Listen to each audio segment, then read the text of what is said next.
हाँ भी देखो कैसे करेंगे, यहाँ पे फोर्सेस देखते हैं पहले। फोर्सेस अगर हम देखें तो नीचे की तरफ क्या लग रही होगी इस पे, mg। और सेंट्रीफ्यूगल के टर्म्स में बात करें तो सेंट्रीफ्यूगल किधर लगेगी इस पे, ऊपर की तरफ mv²/r।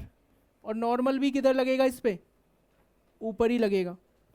अगर बोला है कि इस हेमिस्फेयर के साथ कांटेक्ट लूज हो जाए, मतलब इस पॉइंट पे नॉर्मल क्या हो जाना चाहिए, 0। और इस पॉइंट पे अगर हम इक्वेशन लिखें तो हमारे पास क्या होगा, normal plus mv²/r is equals to mg। Normal 0 हो गया तो यहाँ से देखो ये mu² था, सो mu²/r is equals to mg हो जाएगा अगर नॉर्मल 0 हुआ तो। u की वैल्यू अपने पास कितनी आ जाएगी, मिनिमम वेलोसिटी √gr। तो इतनी मिनिमम वेलोसिटी होगी, इससे ज़्यादा दोगे तो यहीं पे कांटेक्ट खत्म हो जाएगा, फिर वो सर्कुलर पाथ में जाएगा ही नहीं।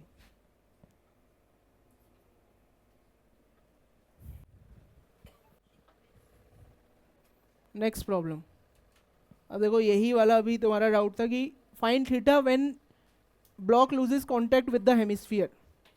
वो एंगल बताना है जब ब्लॉक कांटेक्ट लूज कर देगा।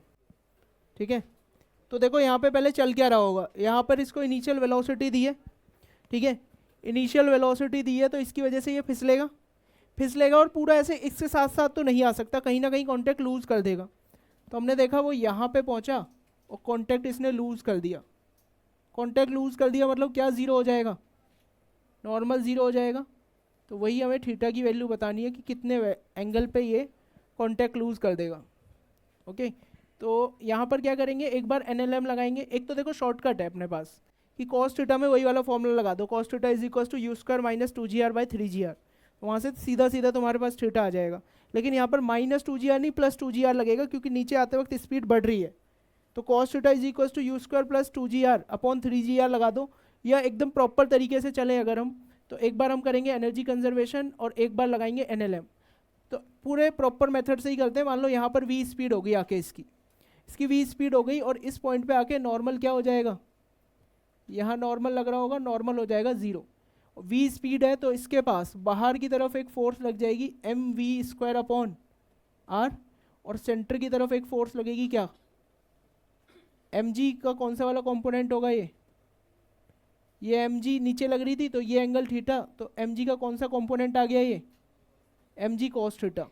तो ये कंपोनेंट हो गया mg cos थीटा।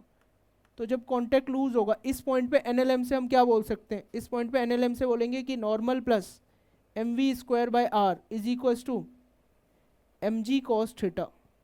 यहाँ पे नॉर्मल तो वैसे ही 0 हो गया है, m और m कैंसिल, तो v² की वैल्यू आ रही है अपने पास gr cos थीटा।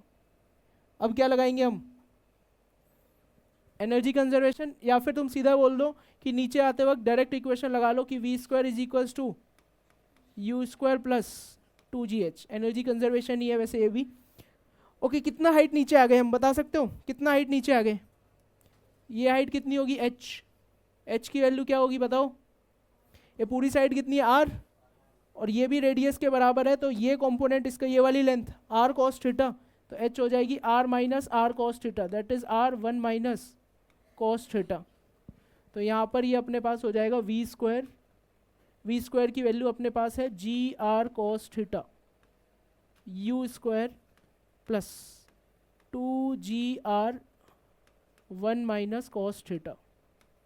ठीक है, तो देखो ये यहाँ से तुम्हारे पास हो जाएगा u² + 2gr, और इधर 2gr cos थीटा इधर लेके आओगे तो क्या बन जाएगा, 3gr cos थीटा। तो देखो सेम वही कंडीशन आई है, u² + 2gr/3gr, इतने एंगल पे कांटेक्ट छूटेगा। अब वैल्यू लिख देते हैं, तो √gr/2 है तो ये कितना बन जाएगा अपने पास, gr/4 + 2gr/3gr। तो cos थीटा अपने पास हो जाएगा 9gr/4 × 3gr।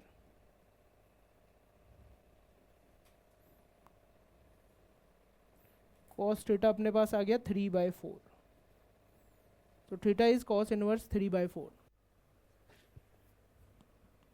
ठीक है, तो डायरेक्ट ये फॉर्मूला भी तुम लगा सकते थे अगर तुमको याद हो तो। नीचे से ऊपर जाते वक्त टेंशन जीरो होती थी, cos theta is you square minus 2gr by 3gr। अब यहाँ पे ऐसे समझ लो नीचे की तरफ आ रहे हैं तो माइनस, ऊपर से नीचे आ रहे हैं तो माइनस बदल गया प्लस में, बाकी सब सेम रहा। तो ये मेहनत बच जाती, सीधा आंसर आ जाता। तो कॉस इनवर्स 3/4 पे कॉन्टेक्ट छूट जाएगा।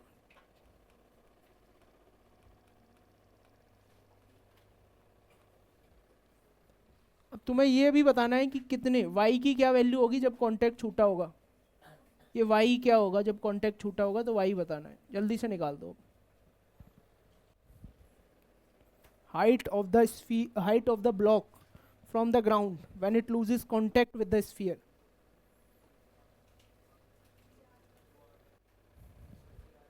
y की वैल्यू बस अपने पास क्या होगी, r cos थीटा के बराबर होगी, और cos थीटा है 3/4, तो y हो जाएगा 3r/4। ठीक है, अब इसमें देखो नेक्स्ट सवाल क्या पूछा जा सकता है। ये कॉन्टैक्ट लूज करेगा, वेलोसिटी भी है और मोशन अंडर ग्रेविटी ये कर रहा होगा, तो ये कैसी पाथ फॉलो करेगा, ये पैराबोलिक पाथ फॉलो करते हुए यहाँ पहुँच जाएगा। लेट से मान लो यहाँ से इसका ये जो डिस्टेंस इसने कवर कर लिया रेंज के बराबर होगा r। तो इसमें पूछ सकता है कि यहाँ से कॉन्टैक्ट छूटने के बाद इसको नीचे आने में कितना टाइम लग जाएगा। तो हम क्या लगाएंगे, इधर हम y डायरेक्शन में मोशन देखेंगे। तो y डायरेक्शन में मोशन देखें तो इसकी एक वेलोसिटी इधर होगी x में और एक वेलोसिटी इधर होगी y में। ये एंगल थीटा है 90 माइनस थीटा, ये थीटा हो जाएगी। तो इसके बाद वो प्रोजेक्टाइल मोशन करेगा जिसमें उसके पास x में वेलोसिटी होगी v cos थीटा इनिशियल वाली, इनिशियल y में वेलोसिटी होगी माइनस का v साइन थीटा। फिर टाइम ऑफ फ्लाइट के लिए कौन सी इक्वेशन लगाते थे हम, sy is equals to uyt plus half of ay into t square. यहाँ से अपने पास टाइम ऑफ फ्लाइट हो जाएगा। फिर रेंज अगर पूछी जाएगी तो रेंज हो जाता था अपने पास ux into time of flight, यहाँ से रेंज आ जाएगी। y डायरेक्शन में तुम्हें डिस्प्लेसमेंट पता है जो कि कितना हो जाएगा, sy कितना होगा -3r/4। ठीक है, तो ये इसके आगे का सवाल हो सकता है, मिलेगा भी जब तुम अच्छे सवाल सॉल्व करोगे उसमें। नेक्स्ट प्रॉब्लम जल्दी निकालो। यहाँ पर ऐसे समझ लेना इनिशियल वेलोसिटी जीरो है, इनिशियल वेलोसिटी जीरो है, तो जीरो वेलोसिटी के साथ ये स्टार्ट हुआ था घूमना, और यहाँ पे आके क्या होगा फिर, ये सेम पीछे वाला प्रॉब्लम है या नहीं है। जैसे वहाँ पर भी क्या, अगर बाहर वाला स्फीयर अगर हम निकाल दें तो लास्ट प्रॉब्लम ही बन चुका है ये। तो बस वही पूछा हुआ है कि कितने थीटा पे होगा जब motion supported by inner sphere है। सीधा कर दो अब, कॉस इनवर्स 2/3 सीधा फॉर्मूला यूज़ करेंगे कि हमें पता है जो कॉन्टैक्ट लूज होता है वो होता है cos theta is equals to u square plus 2gr over 3gr पे। तो यहाँ से थीटा अपने पास क्या आ जाएगा, कॉस इनवर्स 2/3, क्योंकि u की वैल्यू है 0।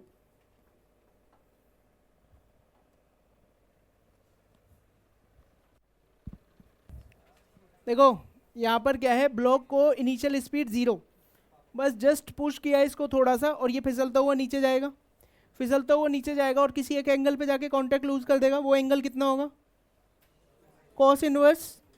उसके बाद ये कैसा मोशन करेगा, उसके बाद कैसा मोशन करेगा, ये प्रोजेक्टाइल मोशन करेगा। ठीक है, यहाँ पहुँच के मान लेते हैं इसने v वेलोसिटी अचीव कर ली होगी, तो प्रोजेक्टाइल मोशन करेगा तो वो यहाँ कहीं पे गिर जाएगा फाइनली। तो तुम्हें यही बताना है कि ये डिस्टेंस कितना होगा। मान लो ये d है, d की वैल्यू बतानी है कि कहाँ पर गिर जाएगा ये। ठीक है,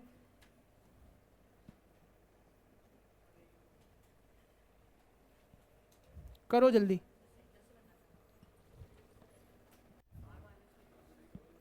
हाँ, इसका रेडियस r है, रेडियस इज r।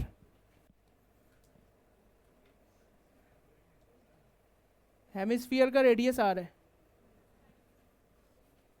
यहाँ पर भी थीटा कितना आ जाएगा, ये सेम यही प्रॉब्लम है वहाँ तक। तो थीटा इज कॉस इनवर्स 2/3 आएगा, या कॉस थीटा 2/3 होगा। करो वही फिर,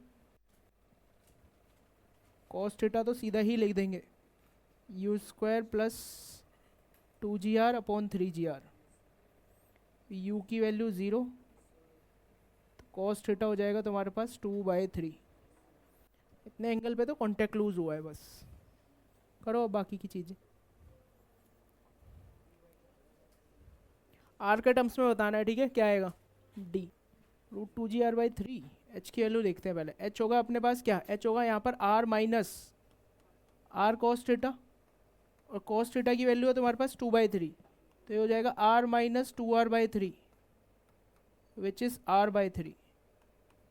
अब अगर मैं इक्वेशन लगाऊँ v² is equals to u² plus 2GH, तो u² तो ज़ीरो हो गया, तो v की वैल्यू अपने पास आ रही है √2GR/3।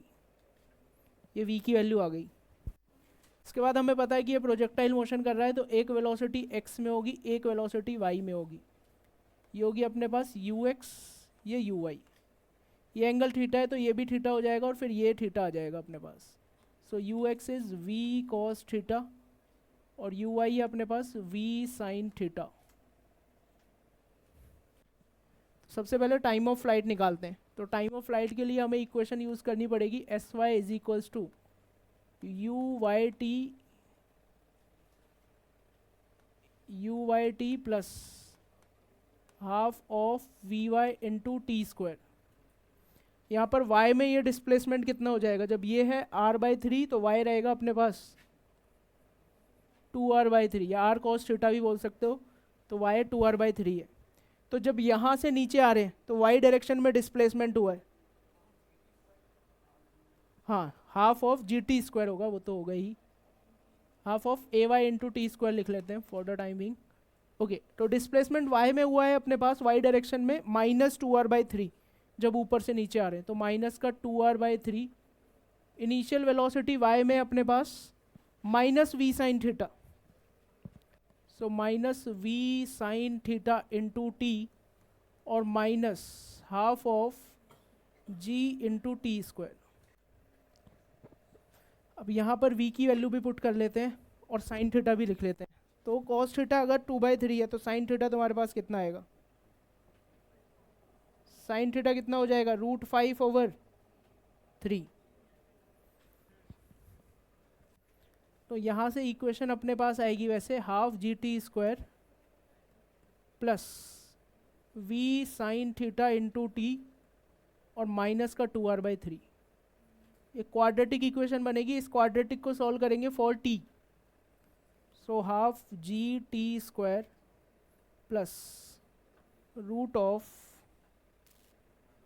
2GR/3 into √5/3 into t, और minus 2r/3 is equals to 0।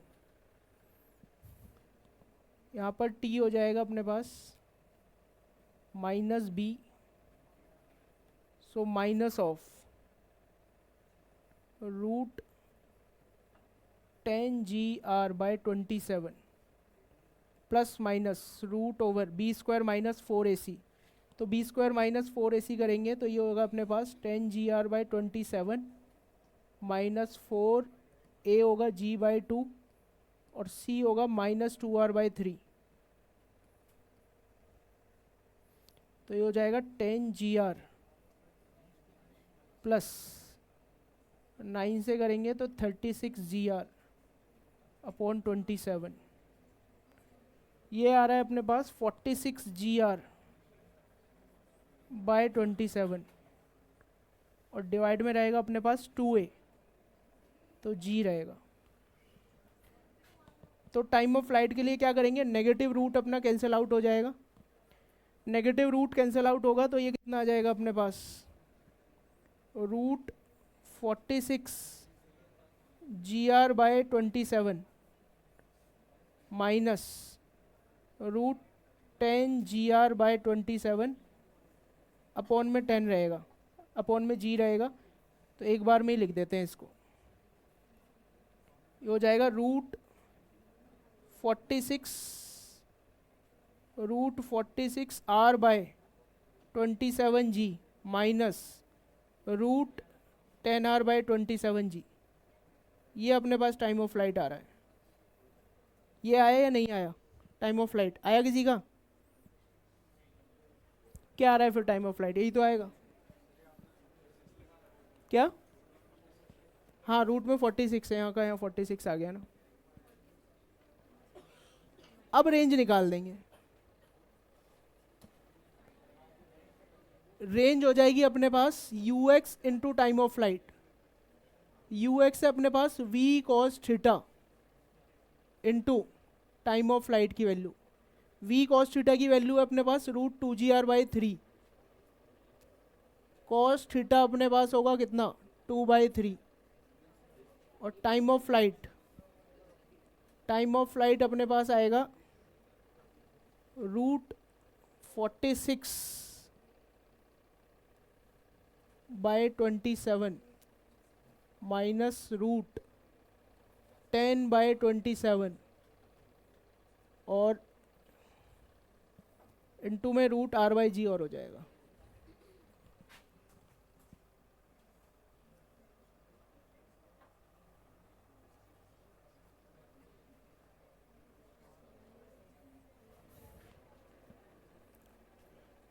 √r/g और रहेगा।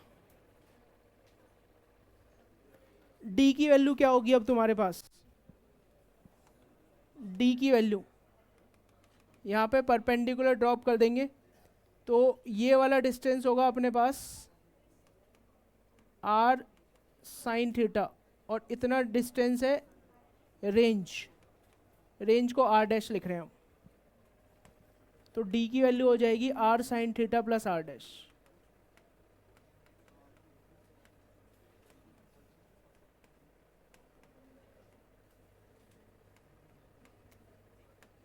इतनी आएगी रेंज। इसको सॉल्व करेंगे प्रॉपर पूरा।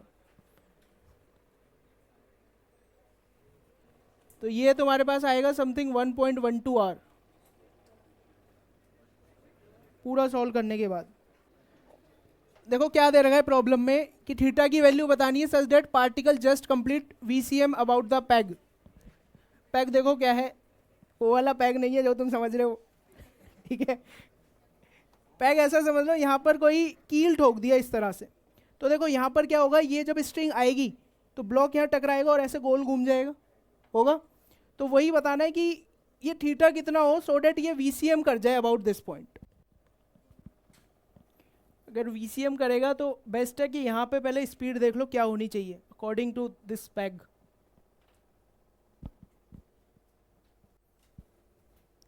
छोटा वाला जो वीसीएम होगा, छोटा वाला यहाँ पर एक छोटे सर्कल का वीसीएम करेगा, उसका रेडियस कितना हो जाएगा 1 मीटर। तो यहाँ पर स्पीड कितनी होनी चाहिए √5gr। यहाँ स्पीड पता है तुम्हें कि जस्ट रिलीज फ्रॉम रेस्ट है, तो यहाँ पर u = 0 है। यहाँ स्पीड पता ही है, तो v² = u² + 2gh लगा दो या फिर एनर्जी कंजर्व कर लो।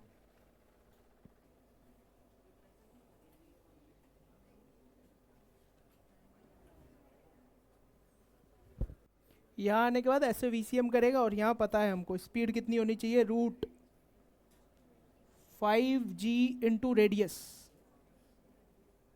ये रेडियस है r, r की वैल्यू है अपने पास 1, तो यहाँ पर v की वैल्यू कितनी हो जाएगी तुम्हारे पास √50।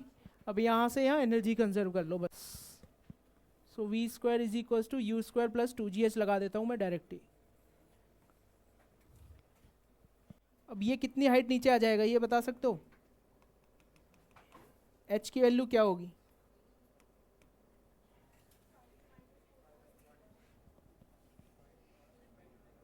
-5 cos थीटा, क्योंकि यहाँ पर थीटा है तो ये वाला लेंथ है 5 cos थीटा। ये पूरी लेंथ तो 5 ही है, पूरी लेंथ तो 5 है ना, 4 तो यहाँ तक का डिस्टेंस है। तो h is 5 cos theta. v² हो जाएगा अपने पास 50, u² था 0 + 20 into 5 cos theta. cos theta हो जाएगा अपने पास 1/2, थीटा हो जाएगा अपने पास 60 डिग्री।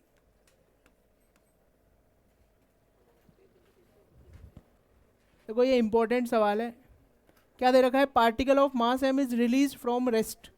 यहाँ पे ऐसे समझ लो कोई पार्टिकल था मास m का, इसको यहाँ से रेस्ट से छोड़ा है, you have to find out the value of capital h, मतलब ये हाइट बतानी है कितनी हाइट से इसको छोड़े, सो डेट पी पॉइंट पे नॉर्मल 2 mg मिले हमें, so that normal at P point is mg, 2 mg।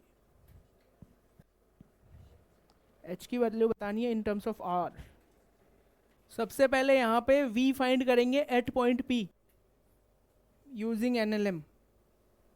Using NLM p point पे स्पीड फाइंड करो क्या होगी।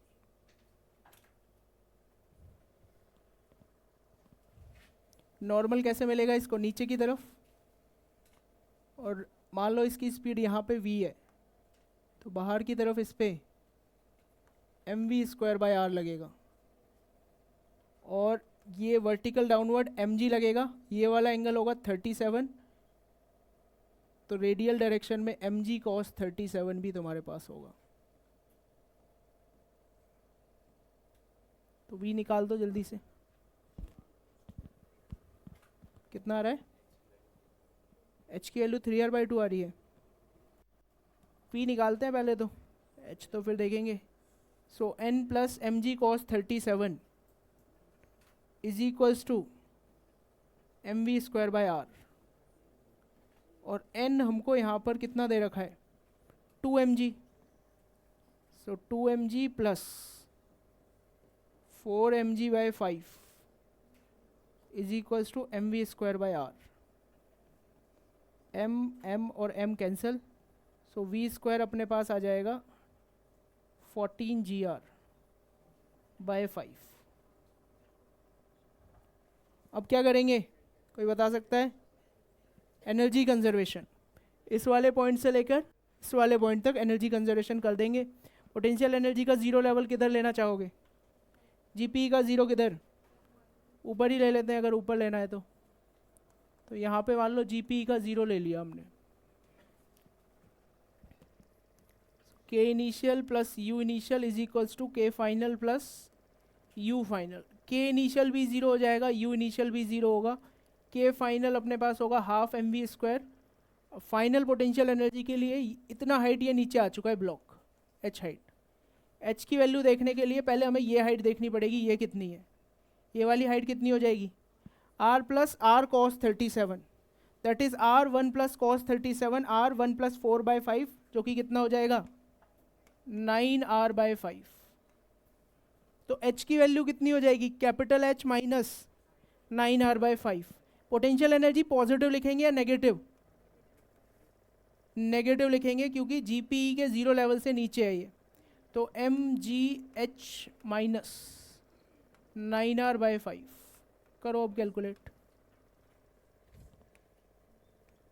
सो v²/2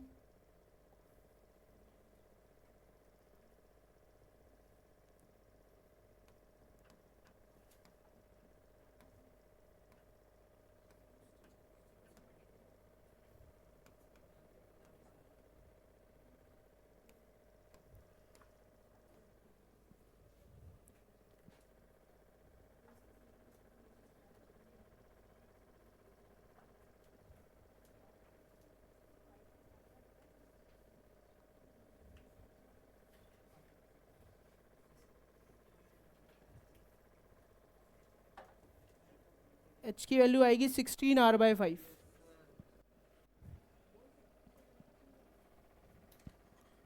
आई इतनी वैल्यू या नहीं आई, रिलीज फ्रॉम रेस्ट है ये, ठीक है, इसकी इनिशियल वेलोसिटी 0 है।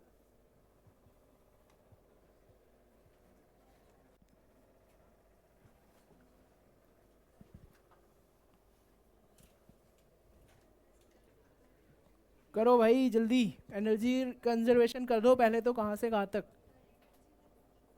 ए से पी 13 mg/2। क्या भी हर्षित आ गया आंसर,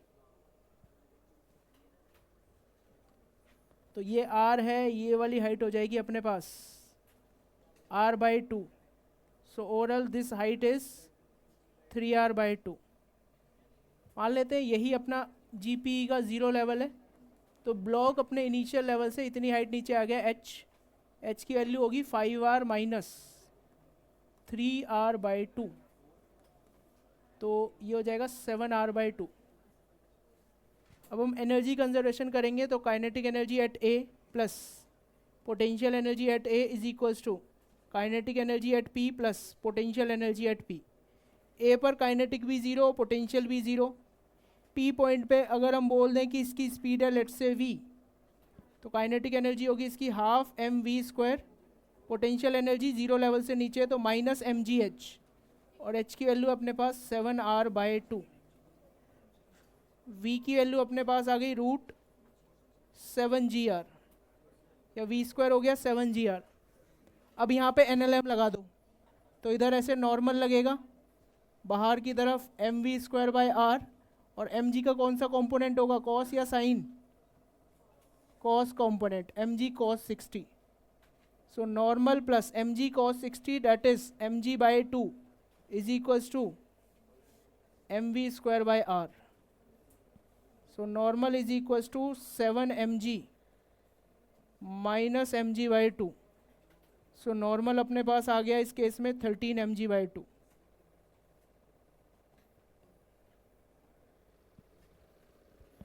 तो 13mg/2 ही आंसर है इसका। ऐसा ही है कुछ कुछ। क्या बोला है, find the initial compression in spring. Initially spring को कंप्रेस करा हुआ था x अमाउंट से। क्या बोला हुआ है, इनिशियल कंप्रेशन बताना है स्प्रिंग में such that block presses the track with a force mg when it reaches at p। मान लो p पॉइंट यहाँ पर है, p पॉइंट यहाँ पर है, तो हमें यही बताना है कि भाई यहाँ पर x की वैल्यू क्या होगी।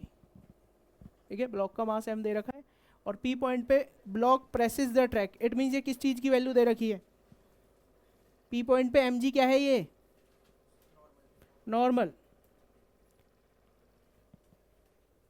क्योंकि जितनी फोर्स से ट्रैक ने ब्लॉक ने ट्रैक को प्रेस किया होगा उतनी फोर्स से ट्रैक ने भी ब्लॉक को पुश किया होगा। तो मतलब ये नॉर्मल दे रखा है यहाँ पर तुमको mg। अब सॉल्व कर दो जल्दी से, एनर्जी कंजर्व कर देंगे बस यहाँ से लेकर p पॉइंट तक। और p पॉइंट पे अगर हम बात करें तो p पॉइंट पे हमको ऐसा नज़र आएगा, अगर मान लो इसकी स्पीड ऊपर की तरफ है v, तो यहाँ पे नीचे की डायरेक्शन में mg लग रहा होगा, इधर लग रहा होगा नॉर्मल, और बाहर की तरफ क्या लग रहा होगा, mv²/r। तो यहाँ पे हॉरिजॉन्टल डायरेक्शन में फोर्सेस बैलेंस करें तो हमें मिलेगा normal is equals to mv²/r। Normal की वैल्यू है mg is equals to mv²/r। m से m कैंसिल, तो v की वैल्यू तुम्हारे पास v² आ जाएगा g × r। अब बस एनर्जी कंजर्व कर दो यहाँ से लेकर वहाँ तक, a से लेकर p तक। तो हम बोलेंगे kinetic energy at a plus potential energy at a is equals to kinetic energy at p plus potential energy at p। इस बार ग्राउंड को ही मान लेते हैं GPE का zero level. Initial kinetic energy zero, initial gravitational potential energy भी zero, लेकिन initial spring potential energy तुम्हारे पास होगी हाफ kx²। p पॉइंट पे जाके काइनेटिक एनर्जी क्या हो जाएगी इसकी, हाफ mv², और ग्रेविटेशनल पोटेंशियल एनर्जी होगी mg × r, और स्प्रिंग पोटेंशियल एनर्जी होगी ज़ीरो, क्योंकि स्प्रिंग नेचुरल लेंथ में आ जाएगी। तो यहाँ से अपने को मिलेगा, देखो kx² is equals to mv²। तो ये हो जाएगा v² की वैल्यू रखते ही mgr प्लस 2mgr। सो यहाँ से x तुम्हारे पास आ जाएगा, x is equals to 3mgr/k root में। यही होगा initial compression in the spring. ठीक है, नेक्स्ट प्रॉब्लम नोट करो, ये होमवर्क प्रॉब्लम है। काइनेटिक एनर्जी नेगेटिव होनी चाहिए। भाई तू कैसी बातें कर रहा है, काइनेटिक एनर्जी हाफ mv² होती है, v² आ रहा है, m positive v² positive. Kinetic energy कभी नेगेटिव नहीं होती, और पॉइंट भी लिखवाया था ऑलवेज पॉजिटिव। सुनो, ये एक प्रॉब्लम है, इसमें लिख लो find the minimum height h। यहाँ से ब्लॉक को छोड़ा है जस्ट रेस्ट से, ठीक है, u is equal to 0। Find the minimum height h from where the block should be released. Find the minimum height h from where the block should be released so that it is just able, from where it should be released, so that it is just able to complete VCM, so that it is just able to complete VCM. ठीक है, options भी बता देता हूँ तुम्हें कि options ऐसे दे रखे हैं R/2, 3R/2, 5R/2, 7R/2. ठीक है, ये होमवर्क है, कर लेना खुद से. नेक्स्ट क्लास में फिर पोटेंशियल एनर्जी और फोर्स में रिलेशन देखेंगे हम, क्या रिलेशन होता है. ठीक है, और बाकी होमवर्क वगैरह अपना जो भी है कंप्लीट कर लेना VCM वगैरह का.